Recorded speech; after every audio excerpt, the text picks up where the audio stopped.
Hi students, hello, welcome to the future powered by Gokulam. അപ്പൊ നമ്മുടെ ഇന്നത്തെ നമ്മളെ ചാപ്റ്റർ എന്ന് പറഞ്ഞാൽ ന്യൂറൽ കൺട്രോൾ ആൻഡ് കോർഡിനേഷൻ എന്നുള്ള ചാപ്റ്റർ ആണ്. വളരെ ഇമ്പോർട്ടന്റ്, ഫിസിയോളജിയിൽ വളരെ ഇമ്പോർട്ടന്റ് ആയിട്ടുള്ള ഒരു ചാപ്റ്റർ ആണ്. എങ്കിലും നിങ്ങൾ നോക്കാം, 2024 എല്ലാ ഫിസിയോളജി ചാപ്റ്ററിനും രണ്ട് ക്വസ്റ്റ്യൻ ചോദിച്ച ആ വർഷത്തില് 2 ക്വസ്റ്റ്യൻ ഈ ചാപ്റ്ററിന് ചോദിച്ചിട്ടുണ്ട്. പക്ഷെ 2025 ഒരു ക്വസ്റ്റ്യൻ പോലും നമ്മൾ ഈ ചാപ്റ്ററിന് ചോദിച്ചിട്ടില്ല. അത് നിങ്ങൾ നോക്കേണ്ട ആവശ്യമില്ല. 2026 ഒരു ക്വസ്റ്റ്യൻ ചോദിച്ചിട്ടുണ്ട്. അപ്പൊ എന്തായിരുന്നാലും നമുക്ക് ഈ ഒരുപാട് ക്വസ്റ്റ്യൻ ചോദിക്കാനൊക്കെ 2-3 ആസ് എൻ ആവറേജ് 2 ക്വസ്റ്റ്യൻ 8 മാർക്കിന് ചോദിക്കാവുന്ന ഒരു ചാപ്റ്റർ ആണ്. പിന്നെ ഒരു സത്യം കൂടെ നിങ്ങൾ മനസ്സിലാക്കണം, ഒരുപാട് ഭാഗം ഡിലീറ്റ് ചെയ്തൊരു ടോപ്പിക്കാണിത്, ഒരു ചാപ്റ്റർ ആണിത്. കാരണം നമ്മുടെ reflux action, I, year, other sense organs ഇതൊക്കെ ഒഴിവാക്കിക്കൊണ്ടുള്ള ഒരു ചാപ്റ്റർ കൂടിയാണ്. അതുകൊണ്ട് തന്നെ കുറച്ചേ പഠിക്കാനുള്ളൂ. എന്താണ് ന്യൂറോൺ എന്നും generation and conduction of nerve ഇമ്പൾസും അതുപോലെ ബ്രെയിനും സിനാപ്സും ബ്രെയിനും, അങ്ങനെ കറക്റ്റ് പറയുകയാണെങ്കിൽ 4 ടോപ്പിക്കാണ് ഇതിനകത്തുള്ളത്. സ്ട്രക്ചർ ഓഫ് ന്യൂറോൺ ഉണ്ട്, അതുപോലെ generation and conduction of nerve impulse ഉണ്ട്, സിനാപ്സ്, എത്ര തരം സിനാപ്സുകൾ ഉണ്ട് എന്നുള്ള കാര്യങ്ങൾ നമ്മൾ പറയുന്നുണ്ട്, പിന്നെ ബ്രെയിനും അതിന്റെ പാർട്സും അതിന്റെ ഫംഗ്ഷനും. ഇത്രയും കാര്യങ്ങൾ ഉൾക്കൊള്ളുന്ന ഒരു ചാപ്റ്റർ ആണ്. പക്ഷേ 1-2 ക്വസ്റ്റ്യൻ പ്രതീക്ഷിക്കാവുന്ന, അതായത് 4 മുതൽ 8 മാർക്ക് വരെ പ്രതീക്ഷിക്കാവുന്ന ഒരു ചാപ്റ്റർ കൂടിയാണ്. അതുകൊണ്ട് ഇതിന്റെ പ്രാധാന്യം നിങ്ങൾ മനസ്സിലാക്കുക. മാത്രമല്ല, നിങ്ങളിപ്പോ ഇത് നീറ്റിനൊക്കെ പഠിച്ചു കഴിഞ്ഞ് MBBS വളരെ ഇമ്പോർട്ടന്റ് ആയിട്ടുള്ള ഒരു ഭാഗം കൂടിയാണെന്നുള്ള കാര്യം കൂടെ മനസ്സിലാക്കുക. ഒരിക്കലും പഠിച്ചു കഴിഞ്ഞാൽ നഷ്ടം വരുന്നില്ല എന്നുള്ള സത്യം കൂടെ മനസ്സിലാക്കണം. അപ്പൊ നമ്മൾ ആദ്യം പറയുന്നത്, സാധാരണ നിങ്ങൾക്കറിയാം നമ്മൾ ശരീരത്തിൽ എന്താണ് കോർഡിനേഷൻ എന്ന് പറഞ്ഞാൽ, what you mean by coordination? Coordination എന്ന് പറഞ്ഞാൽ കുറെ അവയവങ്ങളോ അല്ലെങ്കിൽ അതായത് ഓർഗാൻ സിസ്റ്റമോ കൂട്ടായി പ്രവർത്തിക്കുക, അതിനെയാണ് കോർഡിനേഷൻ, ഏകോപനം എന്ന് മലയാളത്തിൽ പറയും. അത്തരത്തിലുള്ള ഒരു കോർഡിനേഷൻ, കൺട്രോളും കോർഡിനേഷനും നടത്തുന്നത് ഏതൊക്കെ സിസ്റ്റം ആണെന്ന് ചോദിച്ചാൽ നമുക്കറിയാം, നമ്മളെ ശരീരത്തിലെ 2 സിസ്റ്റം, ഒന്ന് ന്യൂറൽ സിസ്റ്റം അഥവാ നെർവസ് സിസ്റ്റവും രണ്ടാമത്തത് എൻഡോക്രൈൻ സിസ്റ്റവുമാണ്. ഇപ്പൊ ന്യൂറൽ സിസ്റ്റം അഥവാ നെർവസ് സിസ്റ്റം പിന്നെ എൻഡോക്രൈൻ സിസ്റ്റം, ഇങ്ങനെ 2 സിസ്റ്റം കൂട്ടായി പ്രവർത്തിച്ചിട്ടാണ് കൺട്രോളും അതുകൊണ്ടാണ് നമ്മൾ അതിനെ എന്ത് പറയുന്നത്, ഇന്റഗ്രേറ്റഡ് സിസ്റ്റം എന്ന് പറയാം. നിങ്ങൾക്കറിയാം, നമ്മളെ ശരീരത്തിൽ മറ്റൊരു ടൈപ്പ് സിസ്റ്റം ഉണ്ട്, ആന്റഗോണിസ്റ്റ് സിസ്റ്റം. അത് ഒന്നിനും മറ്റൊന്നിനും ഓപ്പോസിറ്റ് ആണ്. സിമ്പത്തറ്റിക് എന്തു ചെയ്യുന്നു അതിന് ഓപ്പോസിറ്റ് ആണ് പാരാസിമ്പത്തറ്റിക് ചെയ്യുക. സിമ്പത്തറ്റിക് ചില സമയത്ത് ഹാർട്ട് ബീറ്റ്, അപ്പൊ നിങ്ങൾ പേടിക്കുന്ന സമയത്ത് നിങ്ങൾക്കറിയാം ഹാർട്ട് ബീറ്റ് കൂടാറുണ്ട്, അല്ലെ, ബ്രീത്തിങ് റേറ്റ് കൂടാറുണ്ട്, സ്വെറ്റിംഗ് കൂടാറുണ്ട്, ഇതൊക്കെ കൂട്ടുകയാണ്. അതേ സമയത്ത് സലൈവറി സെക്രീഷൻ കുറയുകയാണ്. എന്നാൽ ഇതിന് ഓപ്പോസിറ്റ് ആണ് പാരാസിമ്പത്തറ്റിക് ചെയ്യുക. ഹാർട്ട് ബീറ്റ് കുറയ്ക്കും, ബ്രീത്തിങ് റേറ്റ് കുറയ്ക്കും, സ്വെറ്റിംഗ് കുറയ്ക്കും, പക്ഷേ സലൈവറി സെക്രീഷൻ കൂട്ടും. അപ്പോ അത് ഓപ്പോസിറ്റ് ആക്ഷൻ ആണ്. അത്തരത്തിലുള്ള ഒരു സിസ്റ്റത്തിനെയാണ് നമ്മൾ എന്തു പറയുന്നത്, ആന്റഗോണിസ്റ്റിക് സിസ്റ്റം എന്ന് പറയാം. എന്നാൽ ഇവിടെ ഒരു സിസ്റ്റം മറ്റൊന്നിനെ ബൂസ്റ്റപ്പ് ചെയ്യാണ് ചെയ്യുന്നത്. അതുകൊണ്ടാണ് ഇതിനെ integrated, go hand in hand എന്ന് പറയാം. അത്തരത്തിലുള്ള ഒരു സിസ്റ്റമാണ് ന്യൂറൽ സിസ്റ്റവും എൻഡോക്രൈൻ സിസ്റ്റവും. അതുകൊണ്ട് തന്നെ അവരെ നമ്മൾ ഇന്റഗ്രേറ്റഡ് സിസ്റ്റം എന്നാ പറയാ. ഇനി നിങ്ങൾ അടുത്ത ചോദ്യം, എല്ലാ ജീവികളിലും ഇത്തരത്തിലുള്ള സിസ്റ്റം ഒരേപോലെയാണോ എന്ന് ചോദിച്ചാൽ, ലോവർ ആയ ജീവികളിൽ ഇൻവെർട്ടിബ്രേറ്റ്സ്, ലോവർ ഇൻവെർട്ടിബ്രേറ്റ്സിൽ ലൈക്ക് നമ്മൾ കാണാം ഹൈഡ്ര. നിങ്ങൾ ഇവിടെ നോക്കൂ, ലോവർ ഇൻവെർട്ടിബ്രേറ്റ്സ് ലൈക്ക് ഹൈഡ്രയുടെ പ്രത്യേകത എന്താ, നെറ്റ്വർക്ക് ഓഫ് ന്യൂറോൺ മാത്രമാണ്, അത്ര ഡെവലപ്ഡ് അല്ല. എന്നാൽ കുറച്ചുകൂടെ ഹയർ ആയ ആർത്രോപോഡയിൽ എത്തുമ്പോൾ, ഇൻസെക്റ്റിൽ എത്തുമ്പോൾ അത് ബെറ്റർ ഓർഗനൈസ്ഡ് ആണ്, കുറച്ചുകൂടെ ഡെവലപ്ഡ് ആണ്. ഇനി ഏറ്റവും കൂടുതൽ ആരിലാണ്, വെർട്ടിബ്രേറ്റ്സിൽ ഹൈലി ഡെവലപ്ഡ് ന്യൂറൽ സിസ്റ്റം ആണ്. എസ്പെഷ്യലി ഹ്യൂമൻ പോലുള്ള മാമൽസ് പോലുള്ള ജീവികളിലൊക്കെ വളരെ നല്ല. അപ്പോ നമ്മൾ എവല്യൂഷണറി ഇതിങ്ങനെ ഡെവലപ്പ് ചെയ്ത് വരുന്ന സമയത്ത് നെർവസ് സിസ്റ്റവും ഡെവലപ്പ് ചെയ്യുന്നു എന്നുള്ള കാര്യം മനസ്സിലാക്കുക. ഓക്കെ, ഇനി നമ്മൾ അടുത്ത ചോദ്യം, ഈ മനുഷ്യന്റെ നെർവസ് സിസ്റ്റത്തിന് എത്ര ഭാഗങ്ങളുണ്ട് എന്ന് ചോദിച്ചാൽ 2 ഭാഗങ്ങളാണ്. സെൻട്രലി ലൊക്കേറ്റഡ് ആയ ഇമ്പോർട്ടന്റ് ആയ ഭാഗമായതുകൊണ്ട് സെൻട്രൽ നെർവസ് സിസ്റ്റം, കേന്ദ്ര നാഡീ വ്യവസ്ഥ എന്ന് മലയാളത്തിൽ പറയും, സെൻട്രൽ നെർവസ് സിസ്റ്റം എന്ന് പറയുന്നു. ആ സെൻട്രൽ നെർവസ് സിസ്റ്റത്തിൽ പ്രധാനമായും 2 ഭാഗങ്ങളാണുള്ളത്. ഒന്ന് ബ്രെയിനും അതേപോലെ തന്നെ സ്പൈനൽ കോഡുമാണ്. ബ്രെയിനും സ്പൈനൽ കോഡും മാത്രം ഉൾക്കൊള്ളുന്നതാണ് അതായത് സെൻട്രൽ നെർവസ് സിസ്റ്റം. അതിന്റെ ജോലി എന്താന്ന് നോക്കൂ, ഇൻഫർമേഷൻ പ്രോസസ്സിംഗ് ആൻഡ് കൺട്രോൾ ആണ്. ഇൻഫർമേഷൻ പ്രോസസ് ചെയ്യുന്നതും കൺട്രോൾ ചെയ്യുന്നതും സെൻട്രൽ നെർവസ് സിസ്റ്റത്തിലെ ബ്രെയിനും സ്പൈനൽ കോഡുമാണ്. രണ്ടാമത്തത് പെരിഫറൽ നെർവസ് സിസ്റ്റം ആണ്, ഔട്ട്സൈഡ് പെരിഫറി, PNS എന്ന് പറയും. CNS-ഉം PNS-ഉം ആണ്. അപ്പൊ പെരിഫറൽ നെർവസ് സിസ്റ്റം എന്ന് പറഞ്ഞാൽ അതിനകത്ത് നെർവ്സ് ആണുള്ളത്. നോക്കൂ, nerves originate from brain and nerves originate from spinal cord. ബ്രെയിനിൽ നിന്ന് പുറപ്പെടുന്ന നെർവ്സിനെ നമ്മൾ ക്രാനിയൽ നെർവ്സ് എന്ന് പറയും. ശിരോനാഡികൾ, ക്രാനിയൽ നെർവ്സ്, അത് മനുഷ്യരിലെ 12 പെയേഴ്സ് ആണ്. അതേപോലെ തന്നെ സ്പൈനൽ കോഡിൽ നിന്ന് പുറപ്പെടുന്ന നെർവ്സിനെ സ്പൈനൽ നെർവ്സ്, സുഷുമ്ന നാഡികൾ എന്ന് നമ്മൾ പറയും. സ്പൈനൽ നെർവ്സ് അത് മനുഷ്യരിലെ 31 പേരാണ്. അപ്പൊ ഇത്രയാണ് ഈ PNS എന്ന്. അപ്പോൾ നമ്മുടെ നെർവസ് സിസ്റ്റത്തിന് 2 ഭാഗങ്ങളാണ്, സെൻട്രൽ നെർവസ് സിസ്റ്റവും പെരിഫറൽ നെർവസ് സിസ്റ്റവും. സെൻട്രൽ നെർവസ് സിസ്റ്റത്തിന് 2 ഭാഗങ്ങളേ ഉള്ളൂ, അതായത് നമ്മൾ പറയുന്ന ബ്രെയിനും സ്പൈനൽ കോഡും. പെരിഫറൽ നെർവസ് സിസ്റ്റത്തിൽ മൊത്തം നെർവ്സ് ആണ്. ഈ നെർവ്സിനെ നമുക്ക് 2ആയി തിരിക്കാം. അഫറന്റ് ഫൈബേഴ്സ്, അതായത് ആ നെർവ് ഫൈബേഴ്സിനെ 2ആയി തിരിക്കാം. അഫറന്റ് ഫൈബേഴ്സും ഇഫറന്റ് ഫൈബേഴ്സും. അഫറന്റ് എന്ന് പറഞ്ഞാൽ എന്താണ് അർത്ഥം? അതായത് നമ്മൾ സെൻസറി എന്ന് പറയും. അഫറന്റിനെ സെൻസറി എന്നാണ് പറയുക. സെൻസറി എന്ന് പറഞ്ഞ വാക്കിന് അർത്ഥം നിങ്ങൾക്കറിയാം, സെൻസ് ഓർഗാനിൽ നിന്ന് സെൻട്രൽ നെർവസ് സിസ്റ്റത്തിലോട്ട് കൊണ്ടുപോകാൻ, ടു സെൻട്രൽ നെർവസ് സിസ്റ്റം എന്നാ പറയാ, CNS ഉള്ളത്. അപ്പോൾ നമ്മൾ എന്ത് പറയും? ടു CNS എന്ന് കേട്ടാൽ അത് അഫറന്റ് ആണ്. അതിനെയാണ് നമ്മൾ സെൻസറി നെർവ്സ് എന്ന് പറയുക. അപ്പോൾ sensory nerves or afferent nerves, afferent fibres, ആ ഫൈബർ ആണല്ലോ നെർവ് ഫൈബേഴ്സ്. അപ്പൊ അഫറന്റ് ഫൈബേഴ്സ് എന്ന് പറഞ്ഞാൽ, അഫറന്റ് നെർവ്സ് എന്ന് പറഞ്ഞാൽ they are the sensory nerve which carry impulses from sense organ to the CNS. അപ്പൊ തിരിച്ചിട്ടോ, CNS-ൽ നിന്ന് എഫക്ടറിലേക്ക്, എഫക്ടർ ഓർഗാൻ ഏതാണോ വർക്ക് ചെയ്യേണ്ടത് ആ ഓർഗാനിലേക്ക് ഇൻഫർമേഷൻ പാസ് ചെയ്യുന്നത് ആരാണ്? ഇഫറന്റ് ആണ്. അതായത് മോട്ടോർ നെർവ്സ് ആണ് ഇഫറന്റ്. ആ 2 കാര്യവും മനസ്സിലാക്കാം. To organ to central nervous system എന്ന് പറയുമ്പോൾ sensory afferent. From CNS to the effector എന്ന് പറയുമ്പോൾ ഇഫറന്റ് ഓർ മോട്ടോർ. 2 കമ്പോണന്റും ഉള്ളതിനെയാണ് മിക്സഡ് നെർവ്സ് എന്നൊക്കെ നമ്മൾ പറയാം.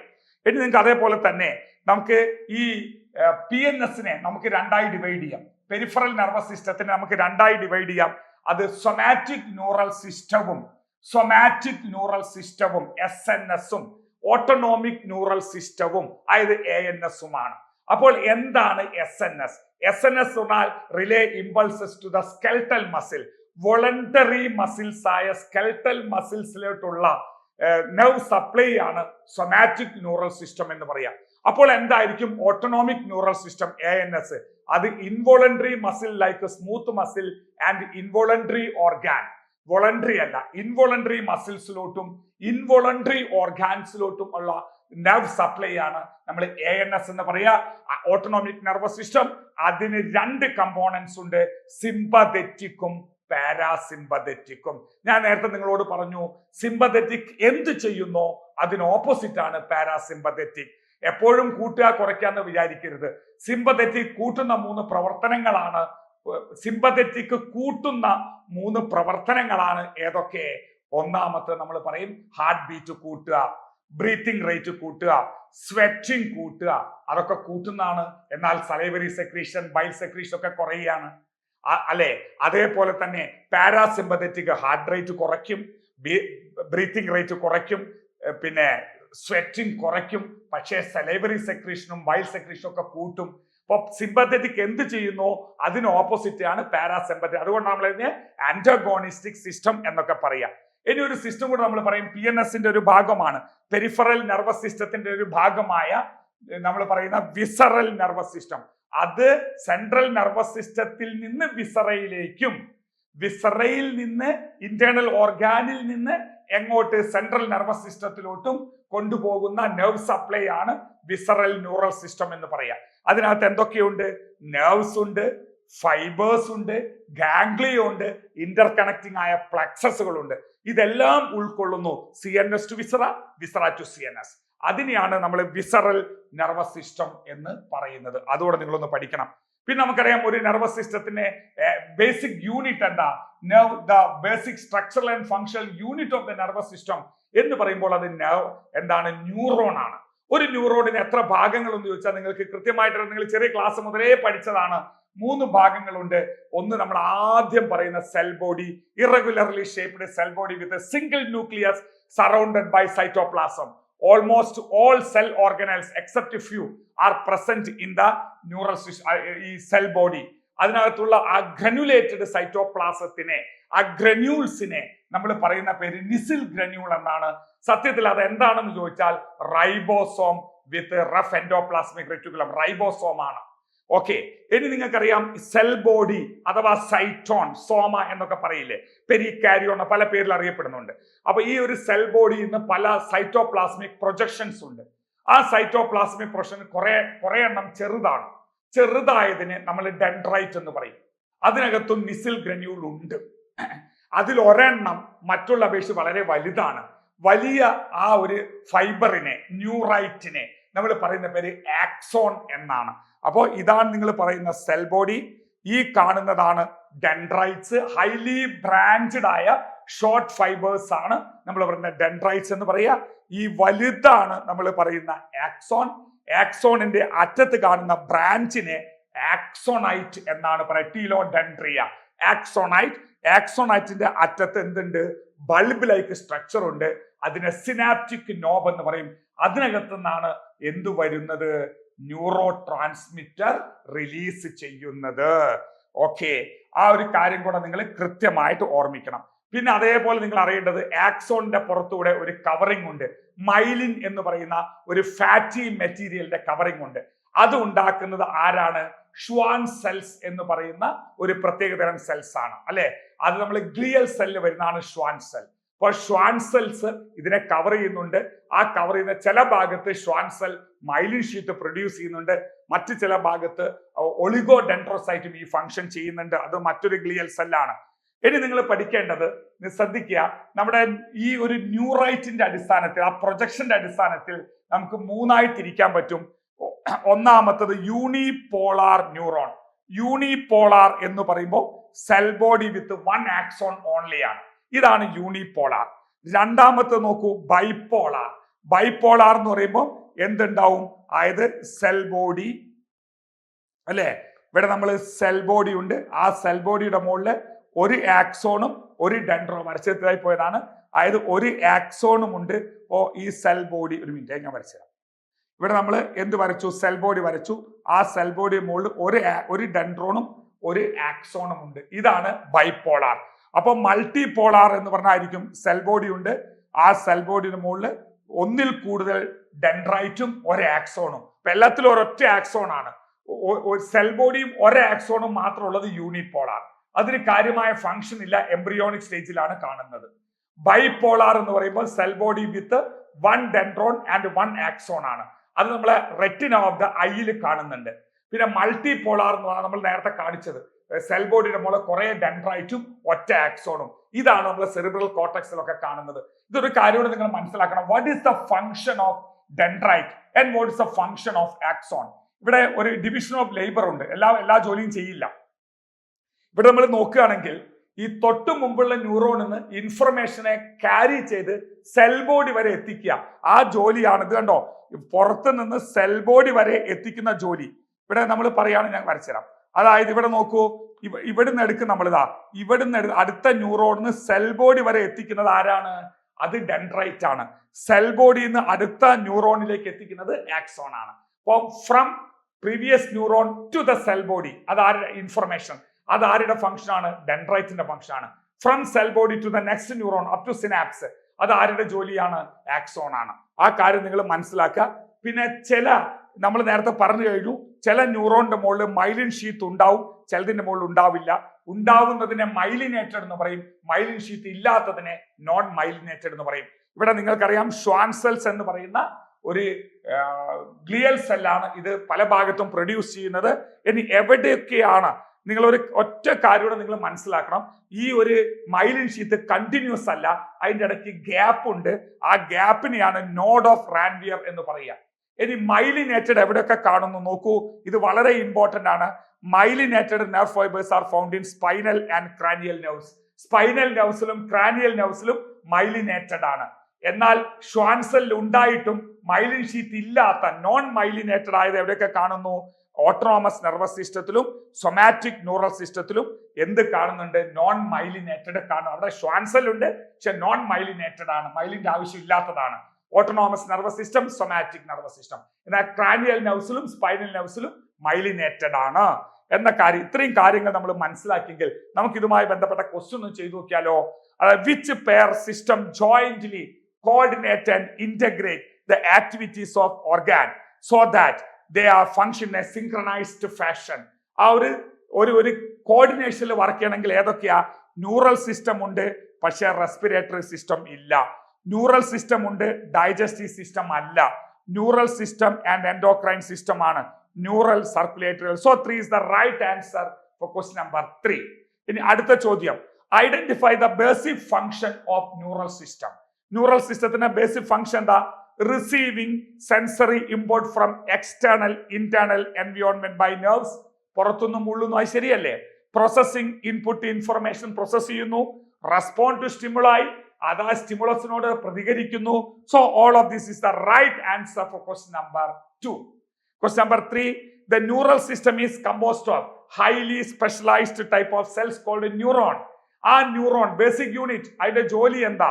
Detect stimuli, receive stimuli, transmit. So four is the right answer. അതായത് സ്റ്റിമുളസിനെ അത് ഡിറ്റക്ട് ചെയ്യണം, എന്നിട്ട് അതിനെ റിസീവ് ചെയ്യണം, ഇവിടുന്ന് അടുത്ത ന്യൂറോണിലേക്ക് ട്രാൻസ്മിറ്റ് ചെയ്യണം. റിസീവ് സ്റ്റിമുളൈ ആദ്യം എന്താണ്? ഡിറ്റക്ട് സ്റ്റിമുളായി, പിന്നെ അത് റിസീവ് ചെയ്യണം, എന്നിട്ട് ട്രാൻസ്മിറ്റ് ചെയ്യണം.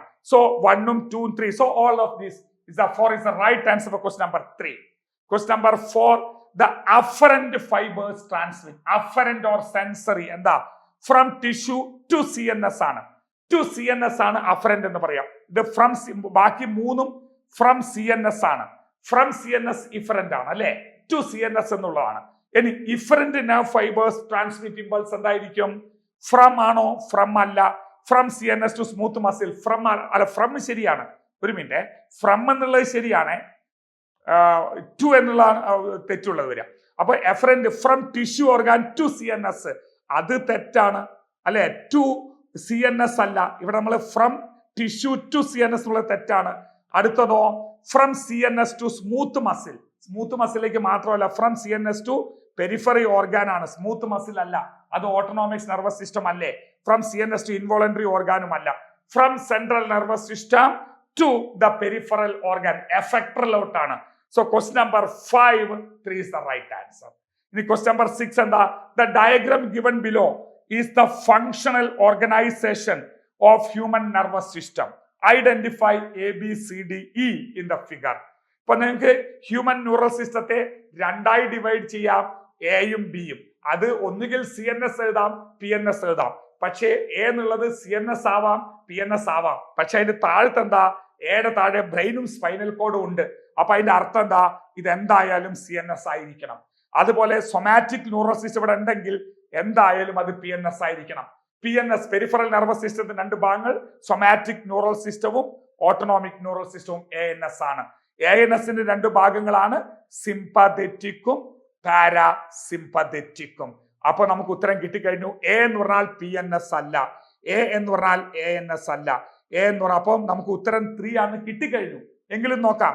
എ എന്ന് പറഞ്ഞാൽ CNS, ബി എന്ന് പറഞ്ഞാൽ PNS, സി എന്ന് പറഞ്ഞാൽ ANS, ഡി എന്ന് പറഞ്ഞാൽ സിംപതെറ്റിക്, ഇ എന്ന് പറഞ്ഞാൽ parasympathetic. So 3 is the right answer for question number 3. Question number 7, how do parasympathetic neural signal affect the working of heart? Sympathetic എന്താ ചെയ്യാ? ഹാർട്ട് ബീറ്റ് കൂട്ടും. പക്ഷേ പാരാസിമ്പതെറ്റിക്കോ, ഇവിടെ നമ്മളോട് ചോദിച്ചിരിക്കുന്നത് പാരാസിമ്പതെറ്റിക് ന്യൂറൽ സിഗ്നൽ ആണ്. പാരാസിമ്പതെറ്റിക് എന്ത് ചെയ്യുന്നു? ഹാർട്ട് റേറ്റ് കുറയ്ക്കുകയാണ്. ഇപ്പൊ reduce both heart rate and cardiac output എന്നുള്ള ഉത്തരമാണ് വരേണ്ടത് അല്ലേ? നിങ്ങൾ കൃത്യമായിട്ട് ആലോചിച്ച് നോക്കണം. Heart rate increase without affecting the cardiac output അല്ല, both heart rate and cardiac output increases. അത് സിമ്പതെറ്റിക്കിന്റെ ഫംഗ്ഷൻ ആണ്. Heart rate decrease but cardiac, ഇത് പകുതി ശരിയാണ്, പക്ഷേ കാർഡിയക് ഔട്ട്പുട്ട് ഇൻക്രീസ് എന്നുള്ള തരം. കാരണം ഹാർട്ട് റേറ്റ്, കാർഡിയക് നമ്മൾ പഠിച്ചു ബോഡി ഫ്ലൂയിഡ്സിലെ, cardiac output is equal to stroke volume into number of cardiac cycle, number of heart beat. Heart beat കൂടുമ്പോൾ കാർഡിയക് ഔട്ട്പുട്ടും കൂടും. അതുകൊണ്ട് തന്നെ ഇവിടെ നമ്മൾ രണ്ടും, സിമ്പതെറ്റിക് ആണെങ്കിൽ കൂട്ടും, പാരാസിമ്പതെറ്റിക് കുറയ്ക്കും. അപ്പൊ ബോത്ത് ഹാർട്ട് റേറ്റും കാർഡിയക് ഔട്ട്പുട്ടും കുറയ്ക്കുകയാണ് ആര് ചെയ്യുന്നത്? പാരാസിമ്പതെറ്റിക് സിസ്റ്റം ചെയ്യുന്നത്. സിമ്പതെറ്റിക് ആണെങ്കിൽ അത് കൂട്ടും. So question number 7, what is the right answer? Question number 8. Visceral neural system is found in human body. Is a part of peripheral nervous system. ശരിയാണല്ലോ. പിന്നെ comprise the complex nerve ganglia and plexus. ശരിയാണല്ലോ. Constitute the connection between CNS and viscera, viscera and CNS. ശരിയാണ്. അപ്പോ എല്ലാം ശരിയാണെങ്കിൽ all of the above is the right answer for question number 8. Question number 9. Nissl granules are mainly composed of nucleic acid and SCR അല്ല, DNA, RNA അല്ല, protein, lipid അല്ല. നമ്മൾ പഠിച്ചു കഴിഞ്ഞു free ribosome with rough endoplasmic reticulum. Protein synthesis ആണ് അതിന്റെ ജോലി. So four is a right answer for question number 9. ഈ ഒരു സെക്ഷനിലെ നമുക്ക് അവസാനത്തെ ക്വസ്റ്റ്യൻ എടുക്കാം. ഡെൻഡ്രൈറ്റ്സ് ആർ, ഒരു ന്യൂറോണിന്റെ ഡെൻഡ്രൈറ്റ്സ് എന്ന് എന്താ? Highly branched short fibres contain Nissl granule. കാരണം സെൽ ബോഡിയിലും നിസിൽ ഗ്രന്യൂള് സെൽ ബോഡിയിലും ഡെൻഡ്രൈറ്റിലും ഉണ്ട്, ആക്സോണിൽ ഇല്ല. അതുകൊണ്ട് അൺബ്രാഞ്ചഡ് അല്ല, അൺബ്രാഞ്ചഡ് അല്ല, ബ്രാഞ്ചഡ് ആണ്. ബ്രാഞ്ചഡ് ആണ് പക്ഷെ ലോങ് പ്രോസസ് അല്ല. ലോങ് പ്രോസസ് എന്താണ്? ആക്സോൺ ആണ്. ബാക്കി നോക്കിയേ വേണ്ട. So 1 is the right answer for question number 10. ഇനി നമ്മൾ പഠിക്കാൻ പോകുന്നത് എന്താന്ന് വെച്ചാല് നമ്മുടെ അടുത്തത് generation and conduction of nerve impulse ആണ്. അപ്പൊ generation and conduction of nerve impulse എന്ന ഭാഗം നമ്മൾ എടുക്കുന്ന സമയത്ത് ജസ്റ്റ് ഒരു കാര്യം ഞാൻ നിങ്ങൾക്ക് പറഞ്ഞുതരാം. ജസ്റ്റ് ഒന്ന് മനസ്സിലാക്കുക. മുഴുവനായിട്ട് പറയാനുള്ള സമയം ഇതില്ല. ഇത് മണിക്കൂറുകൾ എടുത്തുകൊണ്ട് പറയേണ്ട ഒരു സംഭവമാണെന്നുള്ള കാര്യം നിങ്ങൾക്കറിയാം. എങ്കിലും ജസ്റ്റ് ഒരു 5 മിനിറ്റോട് ഞാൻ ചെറുതായിട്ട് നിങ്ങളൊന്ന് പരിചയപ്പെടുത്തി തരാം. ഇവിടെ നമ്മൾ പറയുന്ന പേര്, ഇത് ഈ ചോപ്പിൽ ഞാൻ വരച്ചത് ആക്സോൺ ആണ്. ആ ചോപ്പ് കളറിൽ വരച്ച ലൈൻ ആക്സോണൽ മെംബ്രെയിൻ ആണ്. This is axonal membrane. ഈ ആക്സോണൽ മെംബ്രെയിൻ ആണ് വരച്ചത്. ഇതിന്റെ ഉള്ളിലുള്ള നമുക്ക് ICF എന്ന് പറയാം, ഇൻട്രാ അല്ലെ, ഇത് എക്സ്ട്രാ സൈറ്റോ ഫ്ലൂയിഡ് ആണ് അല്ലെ. അതായത് എക്സ്ട്രാ, ECF എന്ന് പറയുമ്പോൾ എക്സ്ട്രാ അല്ലെ, പുറത്തുള്ള സൈറ്റോപ്ലാസത്തിന് പുറത്തുള്ള ഫ്ലൂയിഡ് ആണ്. മറ്റേ നമ്മൾ പറയുന്ന ആക്സോപ്ലാസം, നമ്മൾ ഇതിനെ ആക്സോപ്ലാസം എന്ന് പറയാം. ആക്സോണിനുള്ളിലുള്ള ഫ്ലൂയിഡിനെ ആക്സോപ്ലാസം എന്നും പുറത്തുള്ളതിന് എക്സ്ട്രാ സെല്ലുലാർ ഫ്ലൂയിഡ് എന്നും നമുക്ക് പറയാം, ECF എന്നും പറയാം. ഓക്കെ, ഇനി ഇവിടെ ഓരോന്നിന്റെയും കോൺട്രിബ്യൂഷൻ എന്താണെന്നുള്ള കാര്യം നിങ്ങൾ കൃത്യമായിട്ട് ഓർമ്മിക്കുക. അതായത് ഇവിടെ ഞാൻ എഴുതി തരാം. ECFല്, അതായത് പുറത്ത് സോഡിയം അയോൺ, പുറത്തുള്ള പ്രത്യേകത എന്താന്ന് പറയാം. അതായത് സോഡിയം, ECFന്റെ പ്രത്യേകത sodium ion is more than potassium ion. അപ്പൊ ചുരുക്കി പറഞ്ഞാൽ സോഡിയം അയോൺ എവിടെയാണ് കൂടുതൽ? പുറത്താണ് കൂടുതൽ, പൊട്ടാസ്യം ഉള്ളിലാണ്. അപ്പൊ ഇനി അടുത്തതോ എക്സോപ്ലാസത്തിലെ potassium is more than sodium. അപ്പൊ ചുരുക്കി പറഞ്ഞാൽ നിങ്ങൾ മനസ്സിലായി കഴിഞ്ഞു, പുറത്ത് സോഡിയം കൂടുതലും ഉള്ളിൽ പൊട്ടാസ്യം കൂടുതലുമാണ്. സോഡിയം കൂടുതലുള്ളത് പുറത്താണ്, ആക്സോപ്ലാസത്തിന് പുറത്താണ്, എക്സ്ട്രാ സെല്ലുലാർ ഫ്ലൂയിഡിലാണ്, ഉള്ളിൽ കുറവാണ്. പൊട്ടാസ്യം ഉള്ളിൽ കൂടുതലാണ്, ആക്സോപ്ലാസിൽ കൂടുതലാണ്, പുറത്ത് കുറവാണ്. അതുകൂടെ മനസ്സിലാക്കുക. ഇനി നിങ്ങൾ ശ്രദ്ധിക്കണം, ഇവിടെ 2 ടൈപ്പ് ചാനലുകൾ ഉണ്ട് സാധാരണയായിട്ട് നമ്മളെ ന്യൂറോണില്. മെംബ്രെയിന്റെ മുകളിൽ മെംബ്രെയിൻ പോളറൈസ്ഡ് ആണ്, എങ്കിൽ മാത്രമേ ട്രാൻസ്മിഷൻ നടക്കുള്ളൂ. അപ്പൊ അതുകൊണ്ട് തന്നെ ഈ സോഡിയത്തിന്റെയും പൊട്ടാസ്യത്തിന്റെ അളവിൽ വ്യത്യാസമുണ്ട്. ആ 2 അയോണുകളാണ് ഈ പോളറൈസേഷന് സഹായിക്കുന്നത്. ഇവിടെ നിങ്ങൾ നോക്കിയാൽ 2 ടൈപ്പ് ചാനലുകൾ നമുക്ക് കാണാൻ പറ്റും. അപ്പൊ അതായത് സോഡിയത്തിനും ഉണ്ട് ആ ചാനല്, പൊട്ടാസ്യത്തിനും ഉണ്ട്. ഈ ചാനൽ നമ്മൾ പറയുന്നത് ഇത് സോഡിയം ചാനലാണ്, ഇത് പൊട്ടാസ്യം, ഇത് ലീക്കി ചാനൽ എന്ന് പറയും. ലീക്കി ചാനലുകൾ അത് ക്ലോസ്ഡ് അല്ല. അതിലൂടെ എപ്പോഴും എന്ത് ചെയ്യുന്നു? ഈ സോഡിയത്തിനും പൊട്ടാസ്യത്തിനും പുറത്തു പോകാൻ പറ്റും. ഈ ലീക്കി ചാനലിന്റെ പ്രത്യേകത എന്താന്ന് വെച്ചാൽ, ലീക്കി ചാനലിന്റെ പ്രത്യേകത പൊട്ടാസ്യം അതിലൂടെ ഉള്ളോട്ട് വരും, അല്ല സോഡിയം ഉള്ളോട്ട് വരും, പൊട്ടാസ്യം പുറത്തേക്ക് പോകും. കാരണം എവിടെയാണോ കൂടുതൽ ഉള്ളത് ആ ഭാഗത്ത് മറ്റേടെ പോകും. അപ്പൊ leaky channel work on the basis of diffusion ആണ്, ഹൈ കോൺസെൻട്രേഷൻ, ലോ കോൺസെൻട്രേഷൻ. അപ്പൊ സോഡിയം പുറത്ത് കൂടുതലല്ലേ, അപ്പൊ സോഡിയം സ്ഥിരമായിട്ട് പുറത്തുനിന്ന് ഉള്ളോട്ട് വന്നുകൊണ്ടിരിക്കും, പൊട്ടാസ്യം ഉള്ളിൽ നിന്ന് പുറത്തേക്ക് പോയിക്കൊണ്ടിരിക്കും. ഈ ചാനലിനെ ലീക്കി ചാനൽ എന്നാ പറയാ. എന്നാൽ ഇതിന് തുല്യമായ മറ്റൊരു ചാനൽ കൂടെ ഉണ്ട്. ആ ചാനലിന്റെ പ്രത്യേകത അത് വോൾട്ടഡ് ഗേറ്റ് ചാനൽ, അതിന് അടപ്പുണ്ട്. അതായത് അത് നമ്മൾ പറയുന്ന പേര് VGC എന്നാണ്, വോൾട്ടഡ് ഗേറ്റ് ചാനൽ. അത് സോഡിയം ചാനലും ഉണ്ട്, പൊട്ടാസ്യം ചാനലും ഉണ്ട്. അപ്പൊ ഇത് ആവശ്യത്തിന് തുറക്കും അടക്കുകയും ചെയ്യുള്ളൂ, അല്ലാതെ എപ്പോഴും തുറന്നു കിടക്കില്ല. ലീക്കി ചാനൽ എപ്പോഴും തുറന്നു കിടക്കും. ഇങ്ങനെ 2 ടൈപ്പ് ചാനലുകളാണുള്ളത്. വോൾട്ടേജ് ഗേറ്റ് ചാനൽ എന്ന് പറഞ്ഞ VGCയും അത് സോഡിയത്തിനും പൊട്ടാസ്യത്തിനും ഉണ്ട്. ലീക്കി ചാനൽ അതും സോഡിയത്തിനും പൊട്ടാസ്യത്തിനും ഉണ്ട്. ലീക്കി ചാനലിലൂടെ ആയാലും വോൾട്ടേജ് ഗേറ്റ് ചാനലിലൂടെയും സോഡിയം ഉള്ളിലേക്കേ വരുള്ളൂ. കാരണം പുറത്ത് സോഡിയം കൂടുതലല്ലേ. ലീക്കി ചാനലിലൂടെയും വോൾട്ടേജ് ഗേറ്റ് ചാനലിലൂടെയും പൊട്ടാസ്യം പുറത്തേക്കേ പോകുള്ളൂ. ആ കാര്യം നിങ്ങൾ മനസ്സിലാക്കുക. ഇങ്ങനെ 2 ചാനലുകൾ ഉണ്ടെന്ന് മനസ്സിലാക്കുക. ഇനി അടുത്തത് നമ്മൾ ശ്രദ്ധിച്ചോളൂ. ഈ ഒരു ഒന്നും ചെയ്യാതിരിക്കുന്ന അവസ്ഥയെ നമ്മൾ എന്താ പറയാ? ഒന്നും ചെയ്യാതിരിക്കുന്ന അവസ്ഥ നമ്മൾ റെസ്റ്റിംഗ് എന്ന് പറയും. ഈ റെസ്റ്റിംഗ് സമയത്ത്, ഇതൊന്നും കണ്ടക്ട് ചെയ്യാതെ വെറുതെ ഇരിക്കുന്ന സമയത്ത്, റെസ്റ്റിംഗ് സമയത്ത് എന്ത് വർക്ക് ചെയ്യും? നമ്മൾ പഠിക്കുന്ന ഒരു സംഭവം ഉണ്ട്. അതായത് ഇവിടെ വർക്ക് ചെയ്യുന്നത് സോഡിയം പൊട്ടാസ്യം പമ്പാണ്. സോഡിയം പൊട്ടാസ്യം പമ്പ് വർക്ക് ചെയ്യും. ഈ സോഡിയം പൊട്ടാസ്യം പമ്പിന്റെ പ്രത്യേകത എന്താന്ന് ചോദിച്ചാൽ, നോക്കൂ, ഇത് 3 സോഡിയത്തെ പുറത്തേക്ക് വിടും. അതിന് പകരമായി 2 പൊട്ടാസ്യം ഉള്ളിലോട്ട് വിടും. ഇവിടെ നിങ്ങൾ മനസ്സിലാക്കണം, ലീക്കി ചാനൽ എപ്പോഴും വർക്ക് ചെയ്യുന്നുണ്ട്. സോഡിയം പൊട്ടാസ്യം ലീക്കി ചാനൽ എപ്പോഴും വർക്ക് ചെയ്യുന്നുണ്ട്. പക്ഷേ സോഡിയം ചാനലിന്റെ എണ്ണം കുറവാണ്, ലീക്കി പൊട്ടാസ്യം ചാനൽ എണ്ണം കൂടുതലാണ്. അതുകൊണ്ടാണ് നമ്മൾ NCERT ഒരു വാക്ക് പറഞ്ഞത്. അതായത് സോഡിയം ചാനൽ എപ്പോഴും ഓപ്പൺ ആണ് ലീക്കി ചാനൽ, പൊട്ടാസ്യം ചാനൽ എപ്പോഴും ഓപ്പൺ ആണ് ലീക്കി ചാനൽ. പക്ഷേ സോഡിയം ലീക്കി ചാനൽ എണ്ണം കുറവാണ്, അതായത് പൊട്ടാസ്യം ലീക്കി ചാനൽ കൂടുതലാണ്. അതുകൊണ്ടാണ് നിങ്ങളുടെ ടെസ്റ്റിൽ ഒരു കാര്യം പറഞ്ഞത്, റെസ്റ്റിംഗ് സമയത്ത് എന്താ സംഭവിക്കുക? Sodium is almost impermeable and potassium is permeable എന്ന് പറയുന്നത്. പൊട്ടാസ്യം പെർമിയബിൾ ആണ്, സോഡിയം ഇൻപെർമിയബിൾ ആണ്. സോഡിയത്തിന് ഉള്ളോട്ട് വരാൻ പറ്റുന്നില്ല, കാരണം സോഡിയം ലീക്കി ചാനൽ കുറവാണ്. ആവശ്യത്തിന് തുറക്കുന്ന ചാനലല്ലേ വോൾട്ടേജ് ഗേറ്റ് ചാനൽ, അത് തുറക്കൂല. അപ്പൊ അതുകൊണ്ട് തന്നെ ലീക്കി ചാനൽ എണ്ണം സോഡിയത്തിൽ കുറവായതുകൊണ്ട് സോഡിയത്തിന് ഉള്ളിലോട്ട് വരാൻ പറ്റില്ല. ഇൻപെർമിയബിൾ ആണ്, ഓൾമോസ്റ്റ് മുഴുവൻ പറയില്ലല്ലോ, കാരണം കുറച്ച് ലീക്കി ചാനൽ ഉണ്ട്. എന്നാൽ പൊട്ടാസ്യം ഫ്രീ ആണ്, അതുകൊണ്ട് പൊട്ടാസ്യം മോർ പെർമിയബിൾ ആണെന്ന വാക്ക് ഓർമ്മിക്കുക. ഇവിടെ റെസ്റ്റിംഗ് സമയത്ത് സോഡിയം പൊട്ടാസ്യം പമ്പ് വർക്ക് ചെയ്യും. അത് 3 സോഡിയത്തെ പുറത്തേക്ക് വിടും, 2 പൊട്ടാസ്യത്തെ ഉള്ളിലേക്ക് വലിക്കും. അപ്പോൾ നിങ്ങൾ മനസ്സിലാക്കണം, സാധാരണ സോഡിയം ഉള്ളോട്ട് വരികയാണ് ചെയ്യേണ്ടത്. പക്ഷേ sodium potassium pump against diffusion ആണ്, എഗൈൻസ്റ്റ് കോൺസെൻട്രേഷൻ ഗ്രാഡിയന്റ് ആണ്. എന്ന് പറഞ്ഞാൽ സോഡിയം പൊട്ടാസ്യം പമ്പ് വർക്ക് ചെയ്യുന്നത് പാസീവ് അല്ല, അത് എന്തായിട്ടാണ്? ആക്റ്റീവ് ട്രാൻസ്പോർട്ട് ആണ്. പക്ഷേ ലീക്കി ചാനലും വോൾട്ടേജ് ഗേറ്റ് ചാനലും പാസീവ് ട്രാൻസ്പോർട്ട് ആണ്. ഇവിടെ സോഡിയം പൊട്ടാസ്യം പമ്പ് ആക്റ്റീവ് ആണ്, നേരെ ഓപ്പോസിറ്റ് ആണ് ചെയ്യുന്നത്. സോഡിയം ഉള്ളിലേക്ക് വരുന്നതിന് പകരം പുറത്തേക്കാണ്. അപ്പൊ 3 സോഡിയം പുറത്തേക്ക് പോകും, 2 പൊട്ടാസ്യം ഉള്ളിലോട്ട് വരും. 3 സോഡിയം പുറത്തേക്ക് പോകും, 2 പൊട്ടാസ്യം ഉള്ളിലോട്ട് വരുന്ന സമയത്ത് എന്ത് സംഭവിക്കും? പുറം ഭാഗത്ത് പോസിറ്റീവ് ചാർജ് കൂടും, ഉൾഭാഗത്ത് നെഗറ്റീവ് ചാർജ്.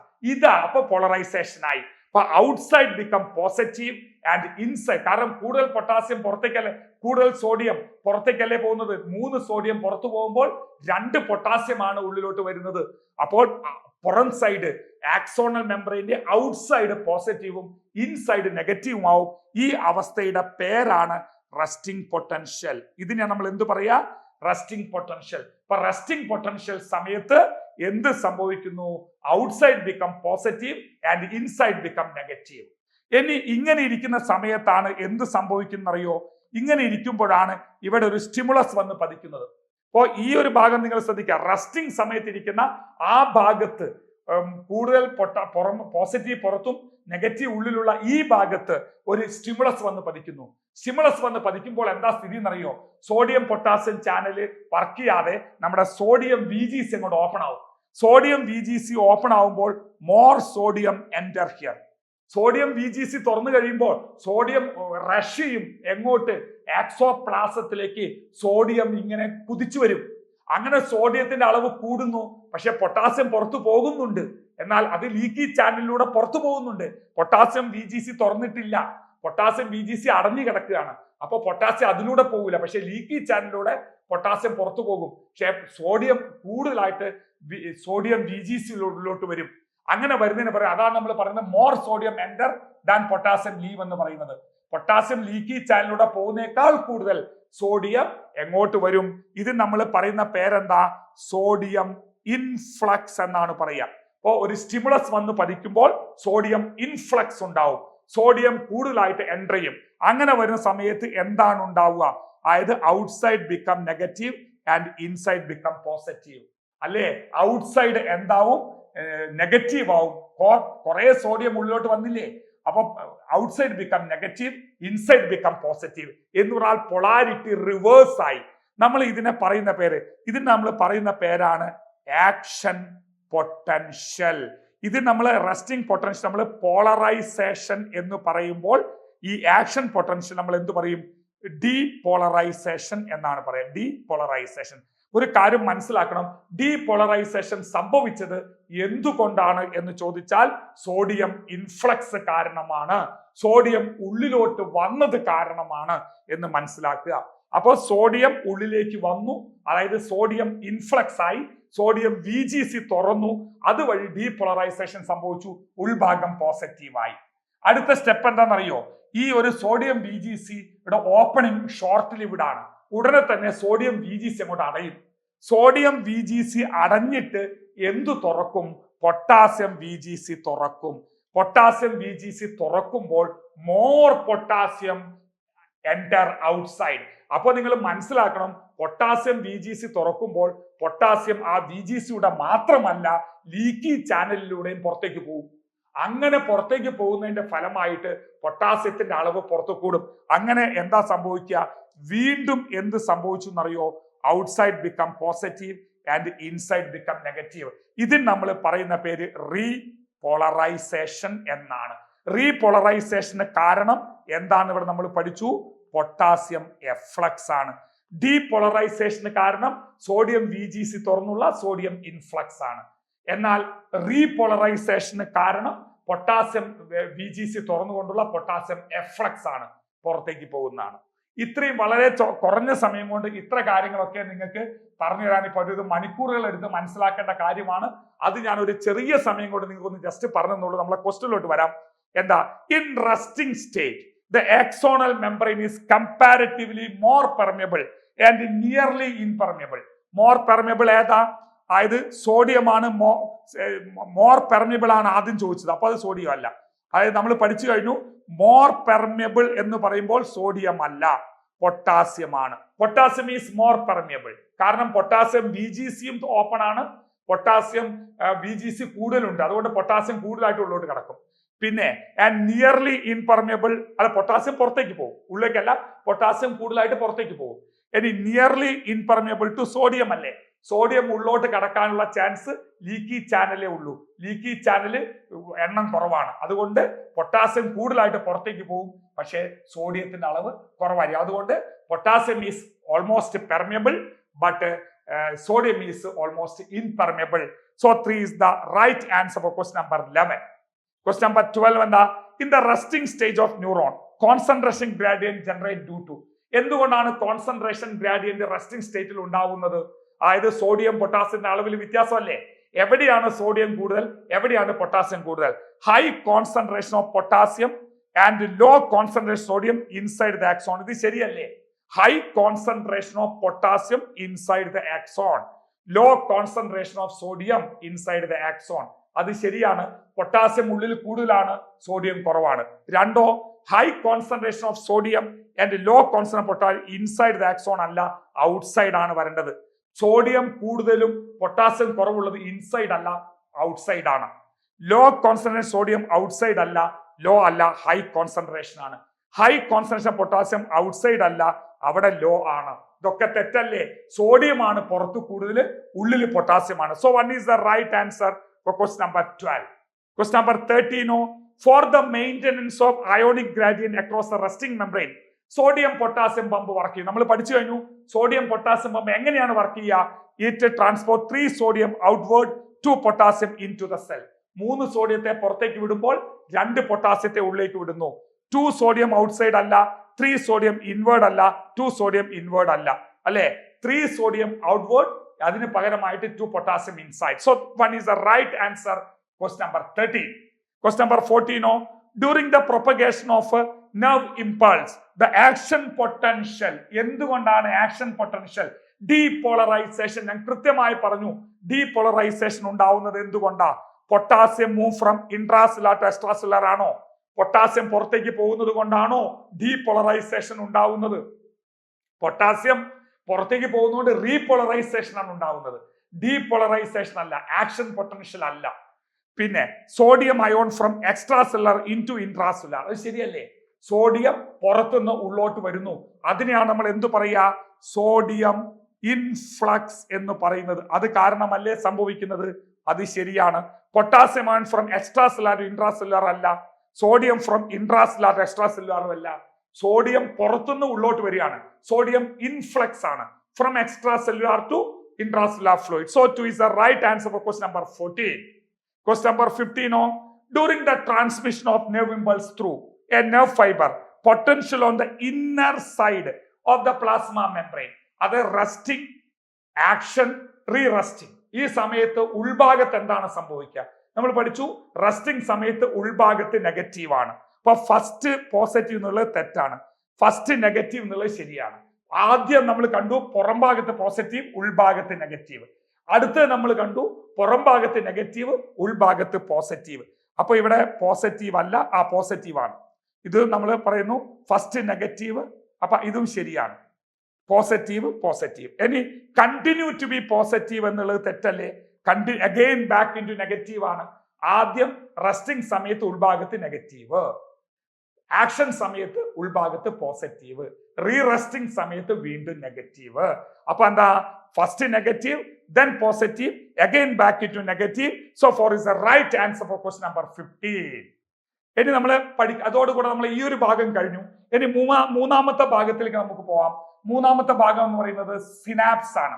രണ്ട് ന്യൂറോണുകൾക്കിടയ്ക്കുള്ള ജംഗ്ഷനെയാണ് സിനാപ്സ് എന്ന് പറയുക. തൊട്ടു മുമ്പുള്ള ന്യൂറോണിനെ പ്രീ സിനാപ്റ്റിക് ന്യൂറോൺ എന്നും അതിന്റെ മെംബ്രെയിനെ പ്രീ സിനാപ്റ്റിക് ന്യൂറോണൽ മെംബ്രെയിൻ എന്നും ശേഷമുള്ളതിനെ പോസ്റ്റ് സിനാപ്സ് എന്നും അല്ല പോസ്റ്റ് ന്യൂറോൺ എന്നും പോസ്റ്റ് സിനാപ്റ്റിക് ന്യൂറോൺ എന്നും അതിന്റെ മെംബ്രെയിനെ പോസ്റ്റ് സിനാപ്റ്റിക് ന്യൂറോണൽ മെംബ്രെയിൻ എന്നും പറയും. ഈ രണ്ട് മെംബ്രെയിനും ഇടയ്ക്കുള്ള ഗ്യാപ്പാണ് സിനാപ്റ്റിക് ക്ലഫ്റ്റ്. ആ ഒരു സിനാപ്റ്റിക് ഇതെല്ലാം കൂടെ ഉൾക്കൊള്ളുന്ന ഭാഗമാണ് സിനാപ്സ് എന്ന് നമ്മൾ പറയുക. ഈ സിനാപ്സ് രണ്ട് തരമുണ്ട്. ആ ക്ലഫ്റ്റ് അനുസരിച്ച് സിനാപ്സ് രണ്ട് തരമുണ്ട്.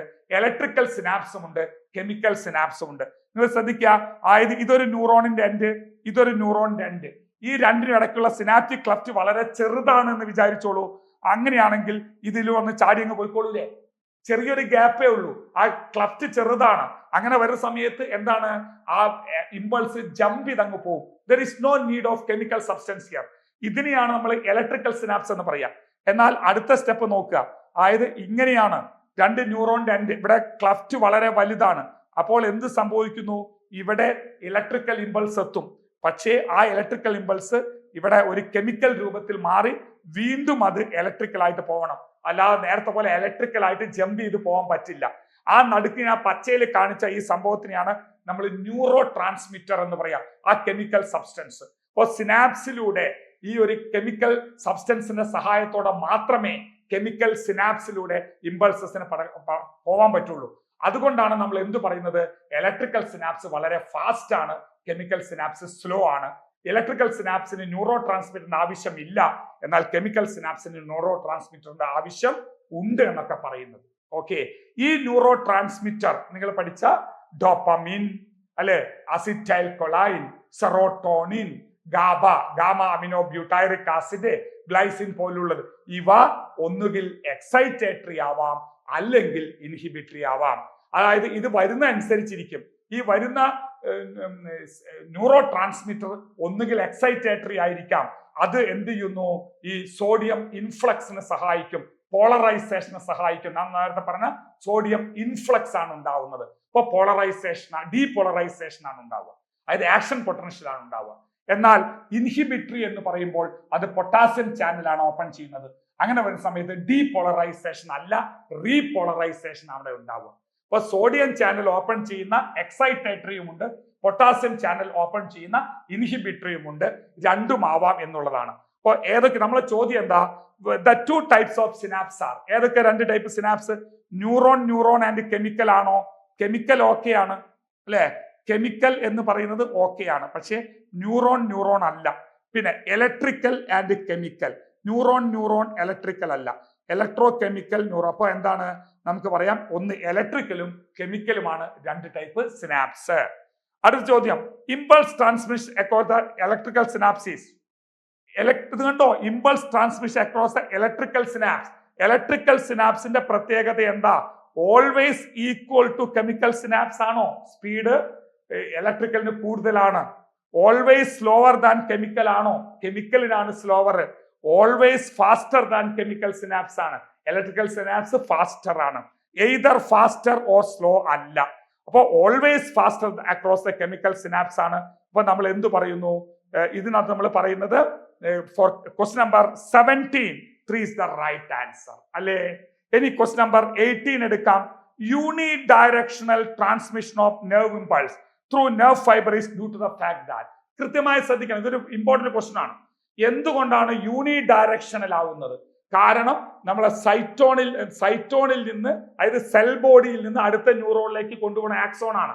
അപ്പം തൊട്ട് മുമ്പത്തെ ന്യൂറോൺ ഡെൻഡ്രൈറ്റ് സെൽ ബോഡിയിൽ എത്തിക്കും, സെൽ ബോഡിയിൽ നിന്ന് അടുത്ത ന്യൂറോണിലേക്ക് കൊണ്ടുപോകുന്നത് ആക്സോൺ ആണ്. ഇങ്ങനെ യൂണിഡയറക്ഷൻ ആണ്, തിരിച്ചു വരരുത്, ഇങ്ങോട്ട് വരരുത്. എന്താ കാരണം? നിങ്ങൾക്കറിയാം, ആക്സോണിന്റെ എൻഡിലാണ്, ആക്സോണൈറ്റിന്റെ മുകളിലാണ് സിനാപ്റ്റിക് നോബ് ഉള്ളത്. അതിന്നാണ് ന്യൂറോ ട്രാൻസ്മിറ്റർ സിനാപ്സിലോട്ട്, സിനാപ്റ്റിക് ക്ലഫ്റ്റിലേക്ക് റിലീസ് ചെയ്യുന്നത്. ഡെൻഡ്രൈറ്റിന്റെ എൻഡിൽ അങ്ങനെ ഇല്ല. ഡെൻഡ്രൈറ്റിന്റെ എൻഡിൽ ഉണ്ടെങ്കിൽ അവിടുന്ന് ഇങ്ങോട്ടാ വരിക. അപ്പോൾ ഡെൻഡ്രൈറ്റ് ക്യാരി ചെയ്യുന്ന ഇൻഫർമേഷൻ സെൽ ബോഡിയിലെത്തും, സെൽ ബോഡി എന്നത് ആക്സോൺ വഴി ആക്സോണൈറ്റിലെത്തും. പ്രീ സിനാപ്റ്റിക് നോബെന്ന് കെമിക്കൽസ് ആയ ന്യൂറോ ട്രാൻസ്മിറ്റർ റിലീസ് ചെയ്യും. അപ്പോൾ ആക്സോണൽ എൻജിന് മാത്രമാണ് ന്യൂറോ ട്രാൻസ്മിറ്റർ റിലീസ് ചെയ്യാനുള്ള കഴിവുള്ളത്. Nerve fibres are insulated by medullary sheath അല്ല. സോഡിയം പമ്പ് സ്റ്റാർട്ട് ഓപ്പറേറ്റിംഗ് അല്ല. Neurotransmitters are released by dendrite. അത് തെറ്റാണ്. Neurotransmitters are released by axon end and not by dendrite. So 4 is the right answer for question number 18. ഇനി അടുത്ത ചോദ്യം, receptor site for neurotransmitters are present in. ഈ receptor site എവിടെയാണ് ഉണ്ടാവുക? Neuro ട്രാൻസ്മിറ്ററിന്റെ receptor site എവിടെയാണ് കാണുന്നത്? ഇത് കുറെ പ്രീവിയസ് ഇയർ ക്വസ്റ്റൻ ഒക്കെ ഉണ്ട് കേട്ടോ. പ്രീവിയസ് ഇയറിലൊക്കെ വന്ന ക്വസ്റ്റൻ ഒക്കെ ഇതിനകത്ത് ഞാൻ ചേർത്തിട്ടുണ്ട്. ഞാൻ കുറെ എണ്ണം അതിനകത്ത് ആ ഇയറും അയച്ചതാണ്, അതിന്റെ ആവശ്യമൊന്നും ഇല്ലാത്തതുകൊണ്ട്. പക്ഷെ ഇതൊക്കെ കിടന്നു പോയതാ. Receptor site for neurotransmitters are present. എവിടെയാണ് റിസപ്റ്റർ സൈറ്റ് കാണുന്നത്? അത് പ്രീ സിനാപ്റ്റിക് മെംബ്രെയിനിലാണോ പോസ്റ്റ് സിനാപ്റ്റിക് മെംബ്രെയിനിലാണോ? പ്രീ സിനാപ്റ്റിക് മെംബ്രെയിനിലാണെന്നുണ്ടെങ്കിൽ ന്യൂറോ ട്രാൻസ്മിറ്ററിന്റെ കാര്യമായ ആവശ്യമൊന്നുമില്ല. അതായത് മെംബ്രെയിൻ ഓഫ് സിനാപ്റ്റിക് വെസിക്കിൾ എന്നുള്ളത് തെറ്റാണ്. പ്രീ സിനാപ്റ്റിക് മെംബ്രെയിൻ അല്ല, ടിപ്സ് ഓഫ് ആക്സോൺ അല്ല, പോസ്റ്റ് സിനാപ്റ്റിക് മെംബ്രെയിനിലാണ്. അതായത് ഈ ന്യൂറോണിന്റെ എൻഡ് കഴിഞ്ഞു, അവിടുന്ന് എന്തുണ്ടാവുന്നു? ന്യൂറോ ട്രാൻസ്മിറ്റർ റിലീസ് ചെയ്യും. അതിന്റെ സഹായത്തോടെ ഇമ്പൾസ് പോസ്റ്റ് സിനാപ്റ്റിക് മെംബ്രെയിനിലെത്തും. എന്നിട്ട് അവിടെയാണ് റിസപ്റ്റർ ഉള്ളത്, അവിടെയാണ് വർക്ക് ചെയ്യുന്നത്. അപ്പൊ അത് പോസ്റ്റ് സിനാപ്റ്റിക് മെംബ്രെയിൻ എന്നുള്ള ഉത്തരവാണ്. പ്രീ സിനാപ്റ്റിക്കിലല്ല റിസപ്റ്റർ ഇരിക്കുന്നത് ന്യൂറോ ട്രാൻസ്മിറ്ററിന്റെ. ഓക്കെ, അടുത്തത് ഓൺ പോസ്റ്റ് സിനാപ്റ്റിക് മെംബ്രെയിൻ, അവിടെയാണല്ലോ റിസപ്റ്റർ ഇരിക്കുന്നത്. The new potential develop. ഈ ന്യൂറോ ട്രാൻസ്മിറ്റർ അവിടെ എത്തിയാൽ, ന്യൂറോ ട്രാൻസ്മിറ്ററിന്റെ സഹായത്തോടെ ഇമ്പൾസ് അവിടെ എത്തിയാൽ അത് ഒന്നുകിൽ എന്താവുന്ന ചോദ്യം, ഓൾവേസ് ഇൻഹിബിറ്ററി ആണോ, ഓൾവേസ് എക്സൈറ്റേറ്ററി ആണോ? അതായത് may be excitatory or inhibitory, neither അല്ല. ഒന്നുകിൽ എക്സൈറ്റേറ്ററി ആവും, സോഡിയം VGC തുറക്കും, ഒന്നുകിൽ ഇൻഹിബിറ്ററി ആവും, പൊട്ടാസ്യം VGC തുറക്കും. അപ്പോൾ അതാണ് may be excitatory or inhibitory. അപ്പോൾ നമ്മളെ അസിറ്റൈൽ കൊളൈൻ പോലുള്ള സാധനങ്ങൾ അല്ലെ, അസിറ്റൈൽ കൊളൈൻ, അഡ്രിനാലിൻ പോലുള്ളത് എപ്പോഴും എക്സൈറ്റേറ്ററി ആണ്. ഗാബ പോലുള്ളത് എന്താ, ഗാബ ഗ്ലൈസിൻ ഒക്കെ ഓൾവേസ് ഇൻഹിബിറ്ററി ആണ്. ബാക്കിയുള്ളതൊക്കെ ഡിപ്പെൻഡ്സ് ഓൺ ദ സിറ്റുവേഷൻ ആണ്. So question number 23 is the right answer. Question number 21. നമ്മൾ ഇനി അടുത്തത് ഇതിന്റെ ലാസ്റ്റ് പാർട്ടിലേക്ക് പോവുകയാണ്. ബ്രെയിനിനെ പറ്റി പറയാണ്. ബ്രെയിൻ ഒരു delicate and very very important portion അല്ലേ, വൈറ്റൽ ഓർഗാൻ ആണ്. അതുകൊണ്ട് തന്നെ അതിനെ പ്രൊട്ടക്ട് ചെയ്തിരിക്കണം. എങ്ങനെയാണ് ബ്രെയിനിനെ പ്രൊട്ടക്ട് ചെയ്യുന്നത്? ആദ്യം നമ്മൾ പറയാം, ക്രാനിയം എന്നൊരു ബോണി കേസ് ഉണ്ട്. അതിൻ്റെ ഉള്ളിൽ ഒരു 3 ലെയേർഡ് മെംബ്രെയിൻ ഉണ്ട്. ആ മെംബ്രെയിൻ നമ്മൾ പറയുന്ന പേര് മെനിഞ്ചസ് എന്നാണ് അല്ലെ. ബ്രെയിനിനുള്ളിൽ ക്രാനിയൽ മെനിഞ്ചസ്, സ്പൈനൽ കോഡിലും ഉണ്ട്. അപ്പൊ ക്രാനിയൽ മെനിഞ്ചസ്, അതിന്റെ ഓർഡർ ആണ് ചോദിച്ചിരിക്കുന്നത്. ഏറ്റവും പുറത്ത്, അപ്പൊ നമ്മൾ ഇങ്ങനെ ഒരു 3 ലെയേർഡ് മെംബ്രെയിൻ ആണ്. ഇതിൽ ഏറ്റവും പുറത്തുള്ളത് എന്താ, ഡ്യൂറാമേറ്റർ ആണ്. അതിന് നടുക്കുള്ളത് അറക്കിനോയിഡ് ആണ്. ഏറ്റവും ഉള്ളിലുള്ളത് പിയാമേറ്റർ ആണ്. സോഫ്റ്റ് മദർ എന്നൊക്കെ അർത്ഥം. ഇവിടെയാണ് നമ്മളെ ബ്രെയിൻ ഇരിക്കുന്നത്. അപ്പൊ ബ്രെയിനിന് തൊട്ടടുത്തുള്ള പിയാമേറ്റർ ആണ്. സോഫ്റ്റ് മദർ എന്ന വാക്കാണ് അർത്ഥം. ഡ്യൂറാമേറ്റർ ടഫ് മദർ എന്ന അർത്ഥമാണ്. അപ്പൊ നമ്മളോട് ചോദിച്ചിരിക്കുന്നത് എന്താ,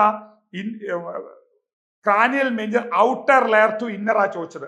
ഔട്ടർ ടു ഇന്നർ ആണ് ചോദിച്ചത്. അപ്പൊ ഏറ്റവും പുറത്ത് എന്താ, പിയാമേറ്റർ അല്ല, ഡ്യൂറാമേറ്റർ ആണ്, അറാക്കിനോയിഡ് അല്ല. അപ്പൊ തന്നെ ഉത്തരം കിട്ടി 2 ആണ്. ഏറ്റവും പുറത്ത് ഡ്യൂറാമേറ്റർ, അത് കഴിഞ്ഞിട്ട് അറാക്കിനോയിഡ്, അത് കഴിഞ്ഞിട്ട് പിയാമേറ്റർ. ഇതിനിടയ്ക്കുള്ള സ്പേസുകൾ ഒന്ന് പറയാം. ഡ്യൂറാമേറ്ററിനും അറാക്കിനോയിഡ് സ്പേസിനും ഇടയ്ക്കുള്ളത് എന്താണ്, സബ്ഡ്യൂറൽ സ്പേസ് എന്ന് പറയും നമ്മൾ. ഡ്യൂറാമേറ്ററിനും അറാക്കിനോയിഡിനും ഇടയ്ക്കുള്ള സ്പേസിനെ സബ്ഡ്യൂറൽ സ്പേസ് എന്ന് പറയും. അതുപോലെ അറാക്കിനോയിഡിനും പിയാമേറ്ററിനും ഇടയ്ക്കുള്ള സബ് അറാക്കിനോയിഡ് സ്പേസ്. ആ സബ് അറാക്കിനോയിഡ് സ്പേസിലാണ് സെറിബ്രോസ്പൈനൽ ഫ്ലൂയിഡ് ഉണ്ടാവുക എന്ന കാര്യം മനസ്സിലാക്കുക. ഈ സ്പേസ് സബ്ഡ്യൂറൽ സ്പേസ് ആണ്, ഇത് സബ് അറാക്കിനോയിഡ് സ്പേസ് ആണ്. അതിൻ്റെ ഉള്ളിലാണ് നമ്മുടെ cerebrospinal fluid. So question number 21 is the right answer. അടുത്തത്, നമ്മളെ ബ്രെയിനിന് പ്രധാനമായിട്ടും നമ്മൾ 3 ഭാഗങ്ങളായി തിരിക്കാം. ഒന്ന് പ്രധാനമായിട്ടും forebrain, midbrain, hindbrain. Fore ബ്രെയിനിൽ എന്തൊക്കെയുണ്ട്? ഫോർ ബ്രെയിനിൽ നിങ്ങൾ കാണുന്നത് സെറിബ്രമാണ്, ഏറ്റവും വലിയ പോർഷൻ സെറിബ്രം. അതേപോലെ നിങ്ങൾ കാണുന്ന ഡയൻസെഫലോൺ എന്നുള്ളതിന് നടുക്ക് കാണുന്ന തലാമസ്, താഴെ കാണുന്ന ഹൈപ്പോതലാമസ്, മുകളിൽ കാണുന്ന പൈനിയൽ ഗ്ലാൻഡ് ഉണ്ട് കേട്ടോ. നമ്മളത് പഠിക്കുന്നില്ല എന്നുള്ളൂ. അതുകൊണ്ട് തന്നെ നമുക്ക് എന്താ കൃത്യമായി പറയുകയാണെങ്കിൽ, നമ്മൾ NCERT പ്രകാരം പറയുകയാണെങ്കിൽ ഫോർ ബ്രെയിനിന് 3 ഭാഗങ്ങളാണ്. ഒന്ന് സെറിബ്രവും, ഒന്ന് തലാമസും, ഒന്ന് ഹൈപ്പോതലാമസുമാണ്. സെറിബ്രം ആണ് നമ്മുടെ ഏറ്റവും പ്രധാനപ്പെട്ട വൈറ്റൽ ആയിട്ടുള്ള ഒരു പോർഷൻ. നമ്മുടെ ഒരുവിധം കാര്യങ്ങളെ അതിനകത്ത് സെൻസറി പാർട്ട് ഉണ്ട്, മോട്ടോർ ഏരിയ ഉണ്ട്, സെൻസറി മോട്ടോറും അല്ലാത്ത അസോസിയേഷൻ ഏരിയകളുണ്ട്. നമ്മുടെ ഈ ഒരു തിങ്കിങ് പ്രോസസ്സ് അല്ലെ, അതുപോലെ തന്നെ അനലിറ്റിക്കൽ എബിലിറ്റി, ബ്രില്യൻസ്, ഇന്റലിജൻസ് പോലുള്ള കാര്യങ്ങളൊക്കെ കൺട്രോൾ ചെയ്യുന്നത് അസോസിയേഷൻ ഏരിയയാണ്. അപ്പോ നമ്മുടെ സെൻസറി ഏരിയ ഉണ്ട്, മോട്ടോർ ഏരിയ ഉണ്ട്, അസോസിയേഷൻ ഏരിയ ഉണ്ട് ഇതിനകത്ത്. ഓക്കെ, സെറിബ്രത്തിനകത്ത്. അപ്പൊ അതാണ് നമ്മളെ ചോദ്യം. Cerebral cortex consist of motor area, ശരിയാണ് അല്ലെ. സെറിബ്രൽ കോർട്ടക്സിനകത്ത് എന്തുണ്ട്? മോട്ടോർ ഏരിയ ഉണ്ട്, പിന്നെ സെൻസറി ഏരിയ ഉണ്ട്, രണ്ടുമല്ലാത്ത അസോസിയേഷൻ ഏരിയ ഉണ്ട്. So all of this is the right answer for question number 22. Okay, അപ്പൊ നിങ്ങൾ ഈ കാര്യങ്ങളൊന്ന് കൃത്യമായിട്ട് ഓർമ്മിക്കണം. നമ്മുടെ ബ്രെയിനിന്, സെറിബ്രത്തിന് 2 ഹെമിസ്ഫിയേഴ്സ് ഉണ്ട്, 2 അർദ്ധഗോളങ്ങൾ. അവയെ തമ്മിൽ അടിഭാഗത്ത് കണക്ട് ചെയ്തിരിക്കുന്നത് കോർപ്പസ് കലോസം എന്നൊരു നെർവ് ടിഷ്യൂ ഒരു ഭാഗമാണ് അല്ലെ. കോർപ്പസ് കലോസം ആണ് കണക്ട് ചെയ്തിരിക്കുന്ന കാര്യം കൃത്യമായിട്ട് ഓർമ്മിക്കുക. ഓക്കെ, നമ്മൾ ആദ്യം അടുത്ത ചോദ്യം അല്ല, നമ്മളെ ബ്രെയിൻ കഴിഞ്ഞാൽ, അതായത് സെറിബ്രം കഴിഞ്ഞാൽ അടുത്തത് തലാമസ് ആണ്. തലാമസിന്റെ പ്രത്യേകത എന്താ? തലാമസ് ഒരു കോർഡിനേറ്റിംഗ് സെന്റർ എന്ന് പറഞ്ഞാൽ, നമ്മൾ കോർഡിനേറ്റ് എന്ന് പറഞ്ഞാൽ എന്താ പറയുക, നമ്മൾ മേജർ സെന്റർ ഫോർ സിഗ്നലിംഗ് ആണ്. അതായത് മോട്ടോർ ആൻഡ് സെൻസറി, ഇങ്ങോട്ട് വരുന്നതും തിരിച്ചു പോകുന്നതുമായ ഒരു റിലേ സെന്റർ എന്നൊക്കെ നമുക്ക് പറയാം. ഇങ്ങോട്ട് വരുന്നതും തിരിച്ചു പോകുന്ന ഇൻഫർമേഷൻ ഈ ഒരു തലാമസിലൂടെ മാത്രമേ പോകുള്ളൂ. അതുകൊണ്ടാണ് സെൻസറി ആൻഡ് മോട്ടോർ സിഗ്നലിംഗിന് ഇത് സഹായിക്കുന്ന മേജർ സെന്റർ ആണ് എന്ന് നമ്മൾ പറയുന്നത്. ഓക്കെ, അതുപോലെ തന്നെ ഇത് എന്തിന്റെ ഉള്ളിലാണ്? ഇത് is surrounded in the cerebrum. സെറിബ്രത്തിന്റെ ഉള്ളിലാണ് ഉള്ളത്. പിന്നെ ഫൗണ്ട് എബവ് ദ ഹൈപ്പോതലാമസ്, നടുക്കുള്ളത് തലാമസ്, താഴെയുള്ളത് ഹൈപ്പോതലാമസ്, മുകളിലുള്ളത് എപ്പിതലാമസ്. ആ എപ്പിതലാമസിന്റെ ഭാഗമാണ് പൈനിയൽ ഗ്ലാൻഡ്. അപ്പൊ അതുകൊണ്ട് തന്നെ ഹൈപ്പോതലാമസിന് മുകളിലാണ് എന്ന് പറഞ്ഞാൽ ശരിയല്ലേ? ഇതാണ് ഒരു റിലേ സെന്റർ ആണ്, അതായത് സെൻസറി ആൻഡ് മോട്ടോർ സിഗ്നലിന്റെ റിലേ സെന്റർ ആണ് തലാമസ് എന്ന് നമ്മൾ പറയാം. ഓക്കെ, അപ്പൊ അതുകൊണ്ട് തന്നെ question number 23 is the right answer. അപ്പൊ നിങ്ങൾക്ക് ഒരു സംശയം വരും, ഹൈപ്പോതലാമസിന്റെ ഫംഗ്ഷൻ എന്താ?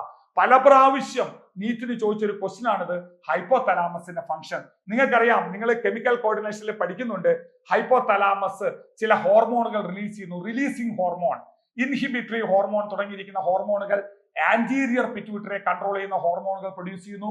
അതുപോലെ ഓക്സിറ്റോസിൻ, വാസോപ്രസിൻ തുടങ്ങിയ ഹോർമോണുകൾ പ്രൊഡ്യൂസ് ചെയ്ത് നമ്മുടെ പോസ്റ്റീരിയർ പിറ്റ്യൂട്ടറി സ്റ്റോർ ചെയ്യുന്നു എന്നുള്ള കാര്യങ്ങളൊക്കെ നിങ്ങൾ പഠിച്ചതാണ്.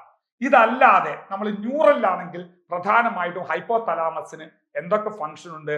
അത് നമ്മുടെ തേഴ്സ്റ്റിയെ കൺട്രോൾ ചെയ്യുന്നു, ഹങ്കറിനെ കൺട്രോൾ ചെയ്യുന്നു, ബോഡി ടെമ്പറേച്ചറിനെ കൺട്രോൾ ചെയ്യുന്നു. തെർമോസ്റ്റാറ്റ് എന്ന് പറയും. എന്തുകൊണ്ടാണ് നമ്മൾ തെർമോസ്റ്റാറ്റ് എന്ന് പറഞ്ഞത്? തെർമോസ്റ്റാറ്റ് എന്ന വാക്ക് എന്തുകൊണ്ടാണ് ഹൈപ്പോതലാമസിൽ ഉപയോഗിക്കുന്നത്? Hypothalamus will control body temperature അല്ലെ, hunger, thirsty, along with limbic system, emotional ബ്രെയിനുമായിട്ട് കൂടിച്ചേർന്ന് സെക്ഷുവൽ ഫീലിംഗിനെ വരെ അത് കൺട്രോൾ ചെയ്യുന്നുണ്ട്, മോട്ടിവേഷൻ, ഇത്ര കാര്യങ്ങളെ. അപ്പോൾ which part of the brain is responsible? Thermoregulation, thermostat, body temperature control ചെയ്യാൻ ഹൈപ്പോതലാമസ് ആണെന്നുള്ള കാര്യം നമുക്കറിയാം. നമ്മളത് കൂടുതൽ പറയേണ്ട ആവശ്യമില്ല. Hypothalamus is the right answer. Question number 24 is the right answer. ഇനി ഇതും ബന്ധപ്പെട്ട മറ്റൊരു ക്വസ്റ്റ്യൻ ആണ്, injury localise to hypothalamus would most likely to disrupt. ഒരു ഹൈപ്പോതലാമസിന് എന്തെങ്കിലും സംഭവിച്ചു കഴിഞ്ഞാൽ അത് ഏത് പ്രവർത്തനത്തെയാണ് കാര്യമായി ബാധിക്കുക? ഷോർട്ട് ടേം മെമ്മറി ആണോ? ഷോർട്ട് ടേം മെമ്മറിയെ ലോങ് ടേം മെമ്മറി ആക്കുന്നത് നമ്മുടെ ശരീരത്തിലെ ഹിപ്പോകാമ്പിയൽ ലോബാണ്. കോർഡിനേഷൻ ഡ്യൂറിങ് ലോക്കോമോഷൻ ആണോ? മസിൽസിന്റെ പ്രവർത്തനത്തൊക്കെ കൺട്രോൾ ചെയ്യുന്നത് ചില ഭാഗത്തെ സെറിബ്രവും ചിലത് സെറിബെല്ലവുമാണ്. Executive function such as decision making ആണോ? അത് സെറിബ്രമാണ്. Regulation and body temperature, regulation of body temperature, അതുകൊണ്ടല്ലേ നമ്മൾ തെർമോസ്റ്റാറ്റ് എന്ന് നമ്മൾ ഇതിനെ പറയുന്നത്. So question number 25 4 is the right answer. Question number 26, which of the following structure is incorrectly paired with its function? ഇപ്പൊ നമ്മൾ പറഞ്ഞു ഫോർ ബ്രെയിൻ കഴിഞ്ഞാൽ അടുത്ത മിഡ് ബ്രെയിൻ ആണ്. ഈ മിഡ് ബ്രെയിൻ എന്ന് പറയുമ്പോൾ അതിനകത്ത് 4 റൗണ്ട് സ്വെല്ലിംഗ് ഉണ്ട് മനുഷ്യനിൽ, അതുകൊണ്ടല്ലോ കോർപ്പറ ക്വാഡ്രിജെമിന എന്നാണ് നമ്മൾ പറയുക. ഓക്കെ, പിന്നെ മിഡ് ബ്രെയിൻ കഴിഞ്ഞാൽ അടുത്ത ഭാഗം ഹൈൻഡ് ബ്രെയിൻ ആണ്. ഹൈൻഡ് ബ്രെയിൻ സ്റ്റാർട്ട് ചെയ്യുന്നത് പോൺസിലാണ്. Pons, cerebellum, medulla oblongata. Pons എന്ന് പറഞ്ഞാൽ which contain fibre tract which interconnect different part of brain ആണ്. ബ്രെയിനിന്റെ പല ഭാഗങ്ങളെ കൺട്രോൾ ചെയ്യുന്ന നെർവ് ട്രാക്ട് ഉള്ള ഒരു ഭാഗമാണ് പോൺസ്. മാത്രമല്ല ന്യൂമോടാക്സിക് സെന്റർ എന്നൊരു റെസ്പിറേറ്ററി സെന്റർ അതിനകത്തുള്ള കാര്യം നമ്മൾ പഠിച്ചിട്ടുണ്ട് അല്ലെ, നമ്മൾ ബ്രീത്തിങ്ങിൽ പഠിച്ചാണ് ന്യൂമോടാക്സിക് സെന്റർ. പിന്നെ അത് കഴിഞ്ഞാൽ സെറിബെല്ലം ആണ്. ലിറ്റിൽ സെറിബ്രം എന്ന അർത്ഥം വരുന്ന ഒരു വാക്കാണ് സെറിബെല്ലം. അത് നമ്മുടെ എന്തിനെയാണ്? എറക്റ്റ് പോസ്റ്റർ, നേരെ നിൽക്കാനുള്ള, അതായത് നമ്മുടെ ബാലൻസിങ്ങിനെ കൺട്രോൾ ചെയ്യുന്നു, മസ്കുലാർ ആക്ടിവിറ്റിയെ കൺട്രോൾ ചെയ്യുന്ന ഒരു ഭാഗമാണ് നമ്മുടെ സെറിബെല്ലം. അത് കഴിഞ്ഞാൽ ഏറ്റവും അവസാനം കാണുന്ന മെഡുല്ലോ ഒബ്ലോംഗേറ്റ, അതിന്റെ തുടർച്ചയാണ് സ്പൈനൽ കോഡ്. മെഡുല്ലോ ഒബ്ലോംഗേറ്റ എന്ന് പറയുന്നത് നമ്മുടെ ശരീരത്തിലെ ഇൻവോളണ്ടറി ആക്ഷനെയാണ് കൺട്രോൾ ചെയ്യുക. റെസ്പിറേഷൻ, അതാ ബ്രീത്തിങ്, അതേപോലെ തന്നെ റെസ്പിറേറ്ററി റിതം സെന്റർ പഠിച്ചല്ലേ. പിന്നെ അതേപോലെ കാർഡിയോ വാസ്കുലർ, ഹാർട്ടിന്റെയും ബ്ലഡ് വെസലിന്റെയും പ്രവർത്തനം, ഗ്യാസ്ട്രിക് സെക്രീഷൻ, വൊമിറ്റിംഗ് അല്ലെ, കോഫ് തുടങ്ങിയിരിക്കുന്ന കാര്യങ്ങളെ കൺട്രോൾ ചെയ്യുന്ന സെന്റേഴ്സ് മിഡിലോ, ഇൻവോളണ്ടറി ആക്ഷനെ കൺട്രോൾ ചെയ്യുന്ന സെന്റേഴ്സ് മിഡിലോ ഒബ്ലോംഗേറ്റയിലുണ്ട്. അപ്പൊ hypothalamus, production of releasing hormone, regulation of temperature, thirst, hunger, ശരിയാണല്ലോ. Limbic system consist of fibre track that interconnect different regions of brain, control movement. ഇത് തെറ്റാണ്, കാരണം അത് ലിംബിക് സിസ്റ്റം അല്ല, അത് പോൺസ് ആണ് അല്ലെ. Medulla oblongata control respiration, cardiovascular reflex, ശരിയാണ്. Corpus callosum, fibre track that connect left and right cerebral hemispheres, അതും ശരിയാണ്. അപ്പോൾ തെറ്റുള്ള നമ്മളോട് ചോദിച്ചത് അത് 2 ആണ്. അവിടെ വേണ്ടത് പോൺസ് എന്നാണ്, അല്ലാതെ ലിംബിക് സിസ്റ്റം അല്ലാതെ ഇമോഷണൽ ബ്രെയിൻ ആണ്. അലോങ് വിത്ത് ഹൈപ്പോതലാമസ് ഒരുപാട് കാര്യങ്ങൾ ഇമോഷനെ കൺട്രോൾ ചെയ്യുന്നത് ലിംബിക് സിസ്റ്റം ആണ്. Question number 26 2 is the right answer. Question number 27, the medulla contains centers which control. മെഡുല്ലയിലുള്ള സെന്റേഴ്സ് എന്തിനൊക്കെ കൺട്രോൾ ചെയ്യുന്നു? വിച്ച് കൺട്രോൾ റെസ്പിറേഷൻ, റെസ്പിറേഷനെ കൺട്രോൾ ചെയ്യുന്നുണ്ട്. Cardiovascular reflex, heart and blood vessel, gastric secretion. So all of this is a right answer. Question number 27 അല്ലെ. നമുക്ക് അടുത്ത ഈ ഭാഗത്തെ ലാസ്റ്റ് ക്വസ്റ്റ്യനിലേക്ക് പോവാം. Brain stem is formed by. Brain stem എന്ന് പറയുന്നത് ഏതൊക്കെയാണ്? സെറിബെല്ലം അല്ലെ, മെഡുല്ല ആൻഡ് തലാമസ് അല്ല. സെറിബെല്ലവും മെഡുല്ലയും തലാമസ് എന്ന് പറയുന്ന ഭാഗം ഫോർ ബ്രെയിൻ ആണ്. സത്യം പറയുന്നെങ്കിൽ മിഡ് ബ്രെയിനും ഹൈൻഡ് ബ്രെയിനിലെ ചില ഭാഗങ്ങളും കൂടെ കൂടിയതാണ്. മിഡ് ബ്രെയിനും ഹൈൻഡ് ബ്രെയിൻ എന്ന് പറയരുത്, മിഡ് ബ്രെയിനും ഹൈൻഡ് ബ്രെയിനിലെ ചില ഭാഗങ്ങളും കൂടെ കൂടിയതാണ് ബ്രെയിൻ സ്റ്റെം. അതായതൊക്കെയാ സെറിബ്രം ആൻഡ് സെറിബെല്ലം. സെറിബ്രവും സെറിബെല്ലും അതിലില്ല. അതായത് മിഡ് ബ്രെയിൻ എന്ന് പറയുന്നു pons and medulla, medulla and spinal cord അല്ല. അതായത് മിഡ് ബ്രെയിനും ഹൈൻഡ് ബ്രെയിനിലെ പോൺസും മെഡുലയും, അതിന്റെ തൊട്ട് അപ്പുറത്തേക്ക് തള്ളി നിൽക്കുന്ന ഭാഗമാണ് സെറിബെല്ലം, അതില്ല. അപ്പൊ ബ്രെയിൻ സ്റ്റെം എന്ന് പറയുന്നത് മിഡ് ബ്രെയിനും ഹൈൻഡ് ബ്രെയിനിലെ പോൺസും മെഡുല ഒബ്ലോംഗേറ്റയും കൂടെ കൂടിയതിനെയാണ് നമ്മൾ എന്ത് പറയുക? ബ്രെയിൻ സ്റ്റെം എന്ന് പറയുന്നത്. So question number 28 3 is the right answer. Okay മക്കളെ, നമ്മൾ ഇത്രയും നേരമായിട്ട് 10 50 55 മിനിറ്റോളമായിട്ട് നമ്മളിപ്പോൾ സംസാരിച്ചത് ഈ ഒരു ന്യൂറൽ കൺട്രോൾ ആൻഡ് കോർഡിനേഷനിലെ 4 ടോപ്പിക്കിനെ പറ്റിയിട്ടാണ്. കൃത്യമായിട്ട് നിങ്ങൾക്ക് മനസ്സിലായെന്ന് പ്രതീക്ഷിക്കുന്നു. ഈ വീഡിയോ നിങ്ങൾ കണ്ടാൽ നിങ്ങൾക്ക് ഇതിന്റെ തിയറി മനസ്സിലാവുമെന്നും അതേപോലെ തന്നെ ഇനി വരുന്ന പരീക്ഷയൊക്കെ ക്വസ്റ്റ്യൻസ് ചെയ്യാൻ പറ്റും എന്നുള്ള വിശ്വാസത്തോടെ നമുക്ക് ഇവിടെ അവസാനിപ്പിക്കാം. Okay, thank you. Wish you all the best for A good exam.